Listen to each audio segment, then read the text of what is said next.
Ball hit high in the air into right field. Going back is Sayre, and Tennessee can say hello, win column.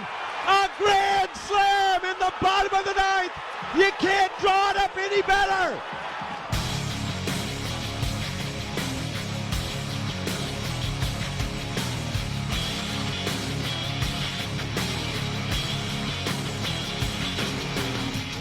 This will be Manning. Back to throw. Across the middle. Pass complete. Ball down at the 35, to the 40, to the 45, to the 50, to the 45, to the 40, to the 35, 30, 25, 20, 15, 10, 5. What did he do? All he did was score. Joey Pence. Touchdown on play number 1.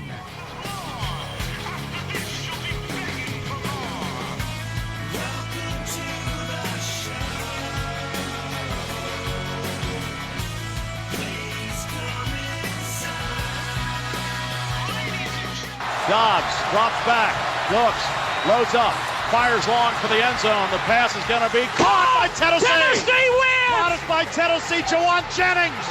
Jennings makes the catch in the end zone on the Hail Mary. I don't believe I saw that. Ladies and gentlemen, good evening. You've seen that seeing is believing. Your ears and your eyes will be bleeding. No, sir. Final score. Tennessee 20, Florida 17. Pandemonium reigns.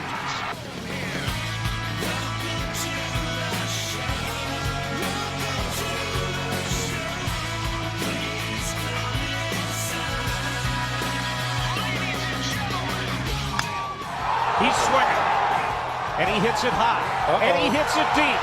Goodbye, home run, and Tennessee has walked it off.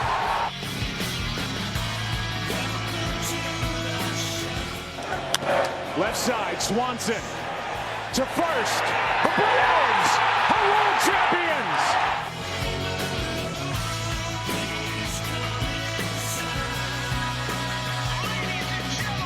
Turner lost the football. Oh my goodness! He stumbled and fumbled. The national champion is clad in big orange. Get you some of that, Jalen Tabor. Swing and drive. Belton right. Welcome to the show. And we are back for a Sunday afternoon edition of 865 Media's The Show. My name's Josh Stallard, here with Craig Cox as always. What's up? Jake Woods in the house. He's a hizzle.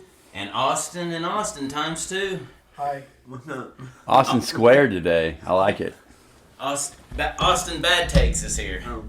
So we got him on the show for the first time. We've got a jam-packed show. We've got the Tennessee Basketball Week review, taking down the Wildcats, going 1-1, losing to Arkansas on Saturday. The baseball season opener, Tony Vitello and the boys getting back in action. It's a fun time of year, the Super Bowl. Quick takes, wrap that up. Also talk a little bit about the awesome halftime show. Freddie Freeman and the MLB Lockout going on.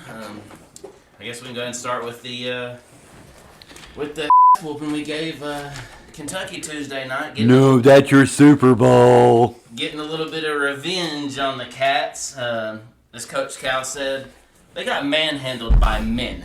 And that's what Kentucky did, including 14-8 from local YMCA.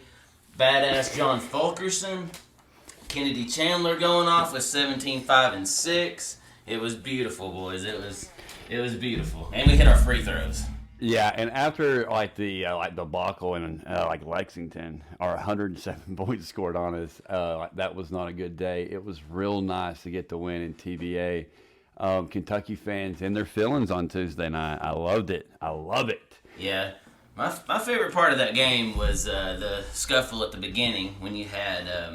You talking about Carlton? Yeah, Carlton over there trying to stop Ziegler from going up and helping Fulke up. I don't know who that guy was. He looked like Carlton, and Ziegler came over there like Uncle Phil and said, get out of my way. I'm trying to help Fulke up. Those sorry Kentucky, I don't know if that was a fan or who it was, swung a punch. Yeah, somebody swung. Tried to throw in. Nothing happened with that, of course. I mean, they're trash. We know how Kentucky is, but... Yeah, that was a beautiful win, boys. I love to see it. You know, Ziegler had 18 points. We shot the lights out. We rebounded. Jonas Adu. What can we say about this Who? guy? Like Rick Barnes said, who? Who? Jonas Adu comes out of nowhere, and he might be our best big. I mean, is the Olivier Comlois injury a blessing in disguise because that's putting Adu on the floor? He looks like a guy that has the ceiling for him is a mile high. He's long, he's athletic, he can block shots, he can rebound. I mean, he's our best rebounder right now. And I do think it's fair to criticize Rick a little bit better why he wasn't playing earlier. And I think it has to do a little bit with the fact that Ziegler and Chandler are so good that I think Barnes is a little scared to play that many freshmen. Yeah, I think you're right on that, and I think Rick has a philosophy of you got to earn your keep around here. You got to earn your stripes, pay your dues. No, you got to put him out there, Rick. I'm sorry, I know that you're a head basketball coach, and I am not, but even I can see he has to be on the floor. I mean, or Tennessee to be successful has to have him on the floor and not Euros. I really hate that Cumwall, I got hurt.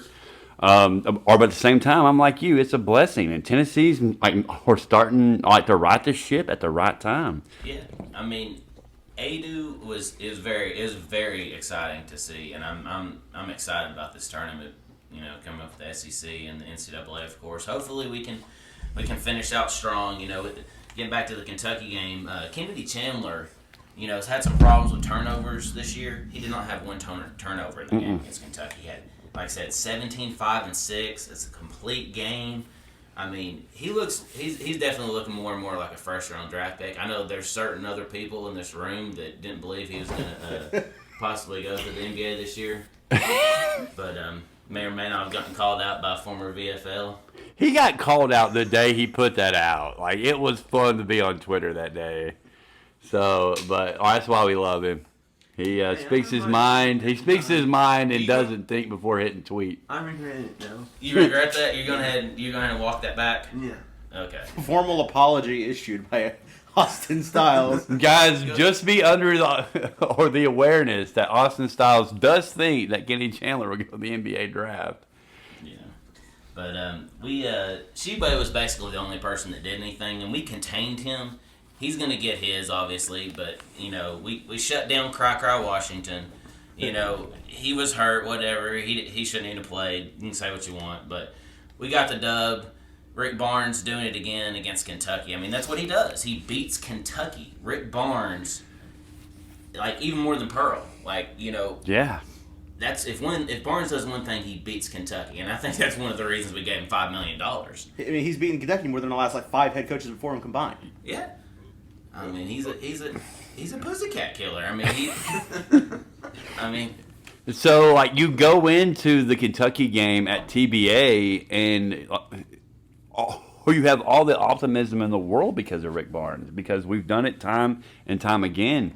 Yeah, and you remember growing up, or Kentucky was our Super Bowl. Or I remember watching the Kentucky game and being I hope to God that we can keep it competitive tonight. And now, we've beat him 7 out of the last 9 years. I mean, so I'll take it. Yeah, I mean, if we shoot 40-something% from the upper 40s, closer to 50% threes, we're going to be hard to beat. I mean, because we're such a good defensive team. That was another thing against Kentucky. We made everything hard on them. They got nothing easy in that game because we were playing such good defense. And even the player of the year, Adu, blocked him 2 times in a row. Yeah. That was, and if he can do that against Sheway, he can do that against anybody. I mean, they went with 11 minutes without scoring in the second half, didn't they? Something like that. I mean, it was beautiful to see. That was one of our best games, obviously, all season. I mean, like I said, if we hit threes, we can beat anybody. I mean, I think our offense has turned the corner a little bit. Obviously, we're going to have to move on to the Arkansas game here in a little bit, but, wrapping up the Kentucky game, I think if we hit our free throws, we shoot threes, we can beat anybody in the tournament. I mean, one of these years, we're going to get lucky and make a run in the tournament. Why not this year? I went ahead and put $30 on Tennessee to make the Final Four, hoping not to jinx us. It's like, hell, I can't jinx us. I mean, we don't ever do anything anyways. I mean, good God, try something else. I mean, I don't know. Or I can't, fault you for doing that because, I think that Tennessee can make a run. I mean, from what I saw against Kentucky, this team has it in them to make a run. Defensively, they're sound all season. It's just been who is going to contribute the points out there, and or lo and behold, they were on the bench. And so I think I've said all year that Tennessee has not gelled. I think Tennessee is starting to gel. And that's really scary for the rest of college basketball. Yeah, definitely. I mean, right now, we're on the 3-4 line. I think that with our strength of schedule and our wins this year, if we can at least close out the year, what we have left, we got Arkansas again. We've got Kentucky, not Kentucky. We've got Arkansas, Georgia, Auburn, Missouri. So we should definitely win 2 of those games. So if we finish 3-1, I mean, we've got to be at least a lot for a 4 seed, I would think. And I would not have said that 2 weeks ago. 2 weeks ago, I was looking at us being a 7 and 8 and even a 9. So I am pleasantly surprised. I kind of go into Tennessee basketball, with a little bit of pessimist, on my side, just because of what I've seen, in the past. But I'm really excited about Tennessee basketball right now, and or a month ago I was almost saying, "Come on, baseball." So, well, anybody else got anything about Kentucky game? Say anything? I guess let's move on to Arkansas. Yeah, we'll go ahead and move on to Arkansas. We got to go with the good, with the bad. 1-1 on the week. Like I said, if you asked me at the beginning of the week, Kentucky at home, at Bud Walton Arena against Arkansas, I would take 1-1. So that's what we did. I mean, I knew that Arkansas was going to be a tough game coming off the Kentucky win. That is a very, very tough place to play. So, I mean, for anybody, really. Yeah, for anybody. I mean, in the SEC in general, has been very big with home court advantages. I think Tennessee obviously is undefeated at home this year. Kentucky's undefeated, and Auburn are all 3 undefeated, and Arkansas has only lost 1 game at home. I mean, that's a crazy stat right there. That is a crazy stat. For some reason, they lost to Vanderbilt. Arkansas did? That's at home. That's their only loss at home is to Vandy. Yeah, that's odd. But yeah, I mean, if you're going on the road in the SEC, it's going to be tough. I mean, that's how it is, and we were almost due because we had won 8 of 9. Coming off the Kentucky game, I was not expecting a letdown, but I wasn't surprised we didn't win that game. I mean, once again, I mean, Vescovy, he was off that game. He didn't play a good game. He missed an open shot he normally makes. Yeah, I mean, we were just off. They had a good game plan. I mean, it was a close game. I mean, I think the refs kind of played a part in it. Yeah, a little bit. What's the charge? Because I don't know what a charge is. I thought I knew going into Saturday, but Arkansas fans are salt too. Yeah, that number 10 for Arkansas, I can't wait till he comes to TBA. And if y'all don't give him hell, then y'all are doing it wrong. So.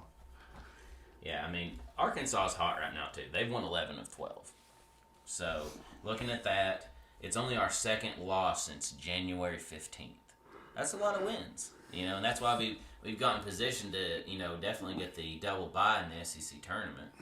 That'll be good, to save not have to play on that. Earlier in the SEC tournament and play more games before the NCAA tournament. But, yeah, I think that we're in good shape right now. Obviously, we needed that to win that game to probably have a chance to win the SEC regular season against Auburn because Auburn did lose to Florida. Yeah, they lost to Florida. So they got a second loss now. Almost came back, though. Yeah. I mean, they've been flirting with some close games, but yeah, I mean... Auburn's a really good team. I mean, I'll go ahead and give it to them. Auburn is a really good basketball team, And I think they're the ones to beat in the SEC, and they're neck and neck with Kentucky there. I think Tennessee's probably the fourth best team in the SEC. You could the edge over to Arkansas, obviously, because they just beat us. I mean, it would be hard for me not to. Yeah, I mean they're playing some good ball right now. So, yeah, go ahead, Austin. Also, I think the Auburn player Walton Hensler. I think we should have got him instead of Justin Powell. Powell hasn't shown anything. Well, yeah, I mean, that would be nice. But, I mean, Powell has been a little bit of a disappointment. We have an A-do for your Kessler.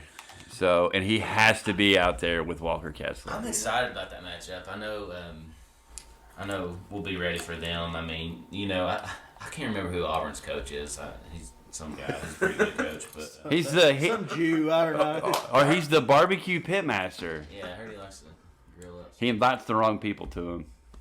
I think his wife owns a barbershop or something like that. Yeah, isn't it called alimony or something like that? That sucks. I'll never forgive Aaron Kraft because it's his fault. Yeah. Yep. He was the And then went to Ohio State. Yeah, he's a little snitch. And played for Thad Matta, that bird-looking mother. He does look like a bird. Oh my God. Oh, he does look like a bird. Jason, you're up 20-0 Ugly. on NCAA. Shut up. We're trying to do a podcast. Yeah, so, I mean, 1-1. Adu needs to be playing 25 or 30 minutes a game. Yes. He's our best rebounder. I mean, even he can protect the rim. I think he just gives us a better option. I can't get over it. Thad Matta looks like a bird because he does. Holy God. Damn Thad Matta. Bird. He looks like a bird. He looks like a vulture. Yeah. Oh my God, that was good. Is Stephen Pearl still coach? Yeah. Stephen Pearl is riding Daddy's coattails down there in Auburn, Alabama. I still haven't forgave him for talking trash. Dude, we used to give him hell. On Twitter when I was 14. We used to give him hell when I was in high school when he was playing for West. Oh my God. Yeah, our student section was ruthless, and especially we knew it was Stephen Pearl. COVID. He was out there playing, but yeah, I mean, he got playing time. Bruce played that nepotism thing. I mean, he's had Jerome Mayman over on the bench and let his son play. So, but I mean, it's his son. What can you say? But yeah, I like I said, 1-1. Hopefully, we can at least finish 3-1 and be on fire going into the SEC tournament. Maybe we'll make a run in March. I can't wait until the SEC tournament. I'm excited. It's not far away, 3 weeks, I think it is, and it. Yeah, we should see if I could. No, it's in Tampa this year. See if I can get a credential for one of us to go down there. Well, it ought to have to be you. I got kids. You ain't got none yet, so you'll have to go. Sorry, I'll be down in Florida. We'll but I won't send be there. producer Jake, Pardon My Take did with all the guys for the Super Bowl. No. Austin, I wouldn't Make trust sure you. you go to the right address. All right, moving on. Tennessee baseball with Let's go. The best time of the year. opening up this weekend. Tony Vitello and the boys getting back in action, and they picked up right where they left off. Hitting bombs out of the park. We had the first game we were all in attendance. Yes. We had Austin. Austin was there. Me, Craig, and Jake. We were at the game, and Don't forget Lexi. Lexi was Oh, there. yeah, That made my entire game. Lexi was there, and little Archie. And little Archie. And little Archie was But, there. yeah, we picked up right where we left off last year, hitting bombs. Trey Lipscomb, Ortega, Stevenson, Christian Scott all went yard in that game. And, they always say it's hard to hit in the cold, but it didn't look like it for us. No, they were teeing off, man. It was something to behold. And then yesterday, Georgia Southern goes up 3-0, and I was like, uh-oh, this ain't good. I made fun of Arkansas for losing to Illinois State. And then it was okay, long ball. And I forget, who it was yesterday that hit the one to the left, but his reaction, I want that as an NFT because as soon as he hit it, he knew it was gone. And I was like, you, sir, are a badass. It was Gilbert, wasn't it? Yeah. Oh, was it Gilbert? It was a grand slam to the same spot they hit the one against Wright State. Yeah, he knew Looked it off just the like it. bat. It was It something. looked oddly familiar out there saying that. But yeah, it's exciting to see the baseball balls get back in action. Tony Vitello, looking for another regional, super regional, possibly maybe even World Series run. We'll see how it goes. But that was one of the most exciting, definitely the most exciting I've ever seen at Lindsey Nelson. I mean, that last year that environment was spectacular. That was something to behold. All those people out there on the street with the watch party. It's like, well, we gotta get some more seats in here now. It was opening day. We had we set a record for it was almost 4,500 people. And it was colder than hell, and I can attest to that because I froze my ass off. Yeah. But I was there, baby. 4,500 people come out in 30-degree weather. That shows how excited people are for the balls in baseball. But it's a little bit warmer on Saturday. It looked like it was about a packed house. Yeah, it looked like a fun day on Saturday. I'm kind of sad I wasn't there. I had a basketball game to coach, and then when my son had a friend come over, so I was like peeking into the game when I could. But yeah, and even today looks like a great day for baseball. Yeah, we're sitting here. At Lindsey Nelson. We're sitting here watching Game 3 right here. Tennessee's up 1-0. But all right, so we got the Lady Vols going on the TV on the left, Tennessee baseball on the big one. And then NCAA 14 on the other one. I mean, like, or what more can you ask for? Yeah, I mean, it's a great Sunday. But Chase Burns was willing and dealing. He was almost getting up to 100 miles an hour, and that shows a lot of faith Vitello has to start a true freshman like that. Yeah. I mean, on the opening day. So I mean, I think he's going to be awesome. If we can get Tidwell back, I mean, we're gonna be tough out there on the mound again.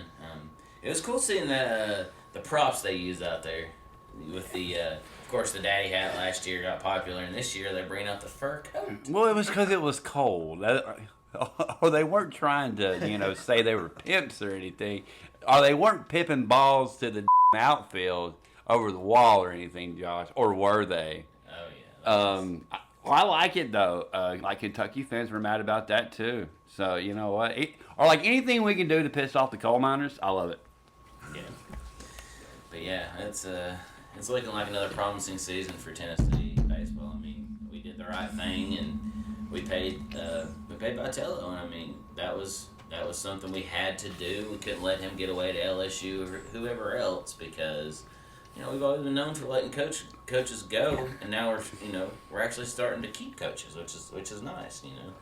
Whether or not Barnes deserves that $5 million. I mean, would we be in better shape right now without him or not? Okay, I have a question for you. So, or at the end of Barnes' tenure, we paid him $5 million, but Tennessee has made a Final Four, didn't get past. Saturday, but they made a Final Four. Was it worth it? Oh, hell yeah. Yeah. If we get our first Final Four, that'd be worth everything. And there's still a possibility for that to happen. It's not like we gave him $5 million and he was like, okay, I'm just going to sit back and relax. I mean, he's still recruiting well. He's still putting a game plan out there. And college, basketball is a gauntlet. I mean, every game you go into is going to be a fist fight. So I know a lot of people like to get down on Barnes, especially somebody sitting over there to my left. But I'm glad that Rick Barnes is the caretaker of Tennessee basketball. Give him what he wants. He's been enjoyable to have here. So. And we've called him out on this podcast, for being lifeless over there on the bench, but he's been a lot better at that lately. Getting more animated and getting into the game. I think a lot of it has to do with Kentucky brings the best out in Rick for some reason. I don't know if he sees Cal over there, he sees Kentucky, he knows that's our biggest rival, but he seems to get up for Kentucky. I mean, I think it's one of the reasons we always play good against them. But I would agree. But yeah, getting back to baseball, they like you're saying, Craig, in game 2, we were down 3-0 until the 6th inning. Yeah, it was 6th inning when we made our run, and then beat them 10-3. Yeah, we stormed back. I mean, it was you had Evan Russell and which is with some RBIs. I don't know why. I mean, that's just fun to say. Yeah, but yeah, and of course Drew Big Dick Gilbert hitting the ball over the right field wall. God, dude, it looked like a playback. It was wonderful. I'm excited for Tennessee. The SEC in general, from a baseball standpoint, is going to be an absolute gauntlet. And it's always fun to get into SEC play, in baseball. Baseball will always be my number one sport, no matter what. I grew up playing it, or I played a year in college. and it's really fun when Tennessee baseball is good. And right now, we're going to get into this in a minute, but like the MLB is not making a return anytime soon. So Tennessee baseball is all I got right now. Yeah, I mean that's might be the only baseball we have this year, and that's gonna be sad to me because I'm almost religiously try to watch every single Braves game. I mean, it's somewhat unhealthy, but I don't know what I'm gonna do. Or like even if it's even on and I'm not like really paying attention, I have it on like every single game. And I mean, that's a lot of games, but I mean, I love the Braves. I'm a lot like Rob Manfred, except for I love baseball. So, yeah, Rob Manfred. What is that moron doing? Like, well, it seems like every time they've like gone to a meeting and they've discussed stuff, it's like negotiables, or stuff, and I'm like, come on, let's just play baseball. Like pitchers and catchers were supposed to report on Valentine's Day. Absolutely broke my heart because we're nowhere near that. Every time they get together, it's like a really bad divorce, and they go at each other's throats, and they don't get anywhere. They almost take a couple steps back when they meet. I feel like they go in there and they do it like the dude on Half Baked. F you, F you, F you, F you. You're cool. You're cool. F you. I'm out. Yeah. And then 15 minutes later, they come out. No agreement has been reached. Like, the only people that are getting hurt by this is the fans. Oh, yeah. The owners are still going to make their money. They don't give a crap.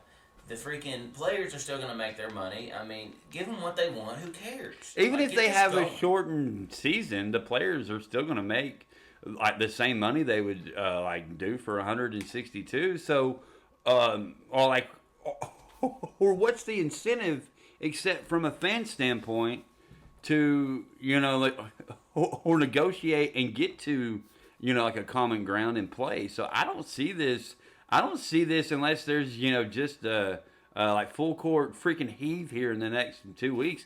I don't see them starting on time, and I don't see them starting anytime in the future. Oh yeah, they already said they're delaying spring training, so it's definitely inevitable that the season's not starting on time. I need my Braves though, man. I need them back. Hey, even if the season doesn't start on time, there's still one thing we can all claim: the Braves are still world champions. It still happened, and I still can't believe that it happened. That's the crazy thing, man. I think about that sometimes, and I'm like, I cannot believe that Double-A woke up one morning and said, you know what we need to win a World Series? Eddie Rosario, Jorge Soler, and Jock Peterson. But by God, he did.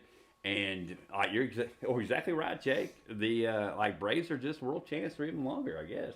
Yeah, I finally got my championship newspaper hung up here in the man cave. It's beautiful seeing them up there. So hopefully we can get some Braves this year. But yeah, moving on from that, we get into the report that Barstool, I don't know if it's hearsay or whatever, they came out with saying that according to Chipper, right? Yeah, according to Chipper. According to Chipper, Freddie has not been happy with with what the Braves have thrown out in front of him so far. And I mean, is that I'm not surprised one bit. I mean, obviously he knows what he's worth. He knows what the Yankees or the Dodgers or whoever's going to pay him. So I mean, it's going to come down to a matter. I mean, are we going to pay him or not? If we're not, so be it. I mean, I'm just getting sick of it, to be honest. Of course, I want Freddie to come back, but if he don't want to come back, screw him. Let him go back to California, whatever. Let him go make some money. I don't care. We'll win another World Series without him. Well, I mean, we'll be better with him, but the Braves need to do what they can do to, pay him. But they may not be willing to. I'm in the same boat that you are. On now, 2 months ago, or it was sign Freddie or die. But I'm to the point now to where I understand it from Freddie Freeman's standpoint of this is probably the last contract that he's going to be able to negotiate to get this kind of money. The Braves have been the bargain team in years past, and I don't think that's going to change. They signed Albies and Acuna for 10 years are in ridiculously low money, and I got away with highway robbery with that. I'm to the point now, if Freddie Freeman wants to be here, come on, Freddie, you've done a lot for the Atlanta Braves. It's been really fun to watch you. If he doesn't want to be here, okay, man, I'll see you later. I appreciate all you've done. And so I'm kind of in the boat. to where if, like Chipper said it, I'm getting kind of worried that it's probably true because who would know better, than the Braves legend who is like really good friends with him. So I mean, you're talking about the guy that went and picked Freddie up on a four-wheeler. On a four-wheeler. In an ice storm on the interstate. Well, it was an Atlanta ice storm. They got like flurries and then they freaked out, but yeah, whatever. But yeah, like I said, I remember talking on one of the first podcasts. Neil had broken my freaking Freddie Freeman bobblehead. And I glued it back together now, and then we'll hear this coming out. It's like maybe that's an omen. But I'll tell you one thing: if he goes to another team, that bobblehead ain't making it. The bobblehead will be permanently broken. So Freddie, ball's in your court, man. Let's figure it out. Figure it out. Yeah. Next on the docket, we have. Oh, let me quickly mention this. Led by Michael Phelps, Tennessee swimming and diving won a championship. I don't really know anybody on their team, so I'm just going with Michael Phelps. But yeah, swimming and diving championship. So are we a swimming and diving school now too? Championship. Yep. All right. Moving on from swimming and diving. Craig, you want to get into our Daytona 500 talk? Hell yeah, dude. Hell yeah. I woke up this morning, got out of my double wide. And it's Daytona 500 day, boys. Kyle Larson on the pole. I do want to say this, and I just realized this last night. For the first time in 20 years, my favorite race car driver is not in NASCAR anymore, and it's gonna really suck to watch him here later. I like to watch the race and him not be there, and I don't even know who to pull for. The racing season's back. They have the next gen car. Single lug from the 5 or 6 lug. I can't remember what it was, but I'm excited about the NASCAR season. I know everybody here is not a NASCAR fan. I grew up with that. My dad was a big NASCAR fan, so of course I kind of dove into it, and it's something that I enjoy. But it's. I've been to Bristol before. I mean, it was for a football game, but I was at. It was cool having the cars up there on the track for that game too. That was awesome. But, I'm glad that NASCAR's back. It's going to suck not having my guy there anymore, and I'll just kind of, be watching from, afar and not really cheer anybody on, see what happens. But, there's a lot going on. We have the NCAA tournament on the horizon, the SEC, tournament the week before, NASCAR's back, college baseball's back. We're getting into the heart of it. Or from that, standpoint, it is... Or besides the college football season and NFL, this is my favorite time of the year. March Madness is always fun. It's even more fun when Tennessee does well. So I'm really excited about the next couple of weeks that are coming up. But I guess we'll dive into our top 3. I'm kind of liking this segment. It's kind of making me think a lot. We're going to go with NFL quarterbacks, some top 3 rating. And we'll go Jake first, and then I'll go Josh, and then Austin. And if Austin Woods wants to get in here, he can jump in. Let you get in this, Jason, if you want to. Yeah, Jason, Aaron Rodgers, and Jordan Love. But we're gonna do after the 21 season your top 3 quarterbacks right now in the NFL. And Jake, what do you got? Yeah, so after this postseason, I'm gonna go say number 1, Big Joe Burrow. Joe Shiesty. Number 1 quarterback in the NFL. Given a decent O-line, he will dominate the NFL for the foreseeing future and is the next coming of Peyton frickin' Manning, Sheriff 2.0. Number 2, Aaron Rodgers at the Green Bay Packers, soon to be the Miami Dolphin probably. And after that, I'll go Josh Allen. God, you got me. What do you got, Jason? Swimming with your number 2 there. Josh Allen at 1. Probably I'd have to take a good old fashioned Lamar Jackson. Oh, Lamar Jackson, okay. I'll take Aaron Rodgers at 3. Okay, Aaron Rodgers at 3. Even though he's going to break up with you? Yep. Even though he's ending it, he wants to see other people? You know he's going for a mile high. He wants to see other people? Alright, what you got, Austin Woods? Number 1, Patrick Mahomes. Number 2, Josh Allen. And they're in their own tier. And then number 3, Lamar Jackson. What you got, Austin Styles? Hot take Styles on the mic. Number 1, Tyler Bray. Josh Allen. Josh Allen. Number 2, Lamar Jackson. Lamar Jackson. A lot of Lamar love out here for not making the And number playoffs. 3, Patrick Mahomes. Patrick Mahomes. You can't manage Patrick Mahomes in the Yeah. playoffs. Except All against Big Burrow. I will. He's overrated. I think I'm going to go with Josh Allen at number 1 too. I mean, he was spectacular this year. I mean, he probably the Super Bowl, like we talked about, was in the divisional round with him and Mahomes. So Josh Allen, number 1, number 2, Patrick Mahomes. You know, he's proven he's the man. Number 3, that was kind of a tough one. I mean, I say it's close between Aaron Rodgers and Joe Burrow. You know, you kind of got one guy just starting out, you know, with his career, you know, just coming along his second year with Burrow, but you got Rodgers about to on the back half of his career. But yeah, I mean, I would have to go with Burrow at 3, and Rodgers at a close 4 probably.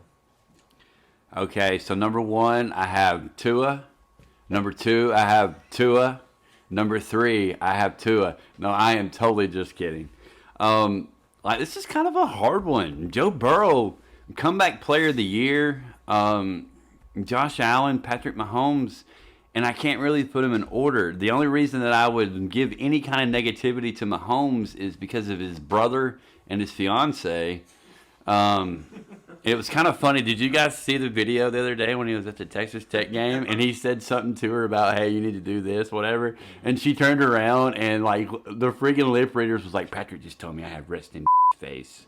And I mean, like, how bad does it have to be Patrick Mahomes and have to go home to that? Holy crap. But there's a lot of things in the NFL to be excited about, or quarterback wise. Now I have a question, and Jake, you may or want to elaborate on this, but our last quarterback to go to the Super Bowl from the AFC and lose and then return never won one in Jim Kelly. There's a lot of Jim Kelly comparisons. Do you think Joe Burrow gets a Super Bowl done in his career as a Bengal or of any other team? I think he's too good not to. I definitely am concerned that they won't build that O-line enough to where that he'll be able to compete the way he did. But, I mean, he made it this year behind getting sacked 9 times against the Titans. I think he's good enough in himself to do it, and he showed it this year, so I think he'll get back. I'll say this. The other day I was on Twitter and I saw a meme that somebody did, like pretending to be like Pro Football Focus, and it was like Bengals mock draft, like early edition, and it had like 15 picks and it was all O-line. And I mean, I definitely think that's where the Bengals have to improve.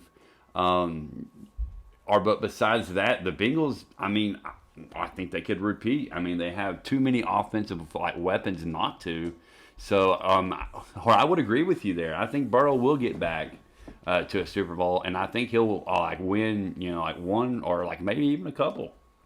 Yeah, I think one more note on the NFL that's kind of becoming more of a trend is the fact that, it's all about the quarterback. We all know that, but all these quarterbacks that are signing these big deals, they don't have enough money to pay the skill players. Like, for instance, Russell Wilson.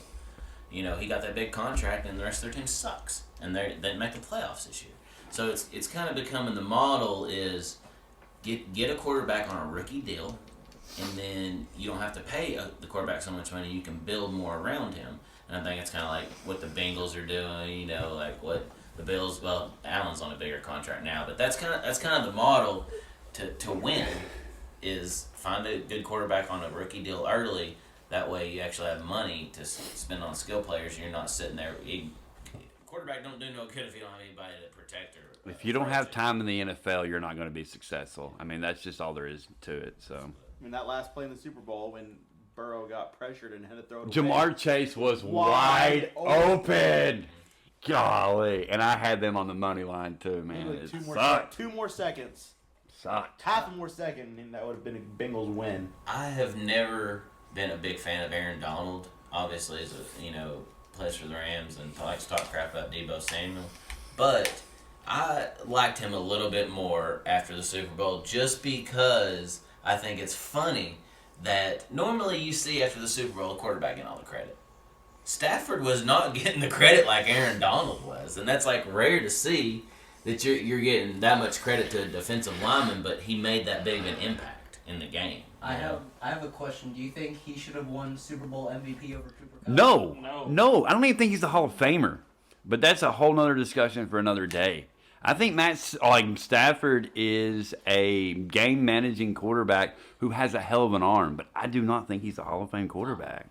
Were you talking about Matthew Stafford in that discussion? Because I was talking about Aaron Donald winning it. Oh, I'm sorry. I thought you were talking about Matthew Stafford. No, I was saying...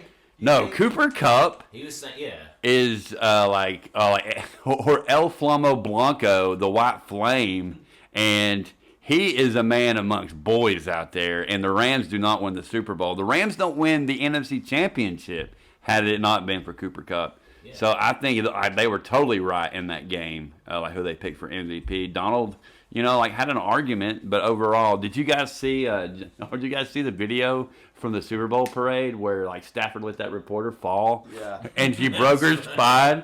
Broke her spine. And Stafford was like, "Nope, not my problem." They're paying for her medical bills. Well, of course they are. And then she proceeded to get canceled on Twitter. Did she? For what? She had racist tweets that were tweeted in 2013 that they found. Golly. And broke her spine and got canceled on Twitter. Yeah. What a hell of a week. Golly. That sounds like a Tuesday for Austin Styles. You're going to say that. Oh, man. All right, well. One more note, actually, I was thinking about it earlier. ESPN is so stupid for having these games at 7 o'clock and 9 o'clock, and they overlap every single time because college basketball games last more than 2 hours, and the last 1 minute of a game lasts for 30 minutes. Especially, in overtime. Yes, in overtime. Yeah. Why would it be so hard for those geniuses at ESPN to start a game at 6:45, and the game afterwards starts at 9:15. That we have a 30-minute buffer, and we have to change it to ESPN News, and then not realize it and watch Steve Levy on there for 30 minutes, and where the hell's my game at? I got to turn it back to my game. I got to switch the channels around. Just do the right thing, ESPN, please. It would make too much sense for that to happen, and also, you get on this 7 and 9 o'clock deal. You know what? I'm an adult with a job. Or a 9 o'clock tip for Kentucky. I'm going to stay up for it and pay for it the next day. But I'm seriously sitting there or why couldn't this be the 7 o'clock game? Think about how many eyes that you missed having a 9 o'clock tip. Think about all those 70, 80-year-old people that got to get up and be at Hardee's at 4:30 before it opens.